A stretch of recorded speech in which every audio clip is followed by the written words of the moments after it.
Vevo is on a roll. The music video platform is helping some of the industry's biggest names make money in a way that wasn't possible just a few years ago.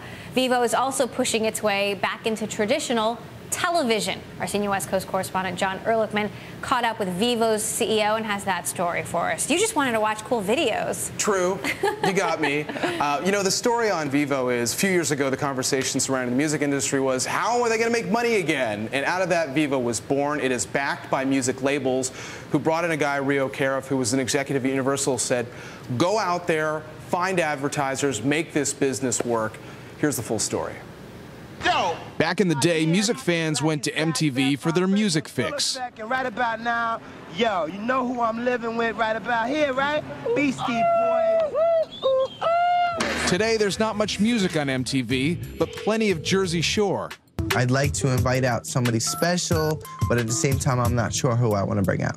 The music video's vanishing act from TV, coupled with the rise of internet piracy, created quite a thriller for the recording industry. Enter Vevo, a business that pays its owners, Sony and Universal, ad dollars when their videos pop up on the web or your smartphone. Last year, Vevo's ad sales shot up to $150 million. And CEO Caraeff says down the road, $1 billion isn't out of the question. What is it that makes you confident that the business could grow to that extent? So $1 billion is an aspirational target. I think is very attainable for us, certainly within the decade. To get there, Caraeff's deal skills will be put to the test.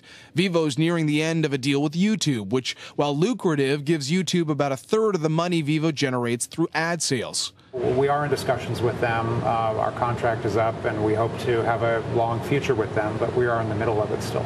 Vevo could have the edge in those talks if Facebook pushes to replace YouTube as the main hub for Vevo. Facebook is already the fastest growing part of Vevo's distribution platform. Have you, though, spoken with Facebook about having deeper ties? We want to take advantage of credits. We want to do more video premieres. We want to host live events inside of Facebook. So these are all areas that I think we'll grow into over time with them.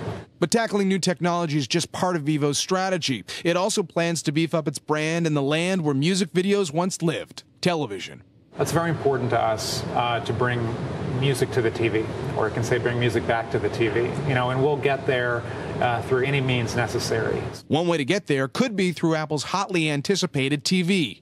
Is that something that Vevo would like to be involved with? We have over 14 million users of our Vevo iPad and iPhone applications, and we would love to build a optimized experience for any Apple products of the future. In the meantime, Caraeff's wish list includes adding Warner Music and its artists like Madonna and Faith Hill to Vevo. While the two companies talk, they have yet to agree to a deal. So it hasn't slowed down our growth or our revenue, but I think in the interest of completeness, it's what's best for our fan, it's what's best for the user to have Warner Music Group videos. Caraeff also says Vevo plans to stream more live music events, like the Bonnaroo Festival it covered last year. And this weekend, Vevo will make Grammy performances available immediately after they air on CBS. So being a part of the tribal moments of music, and music as a social gathering point, are a big part of our business. And there's been talk Vevo is going public. Any truth to that? He says no.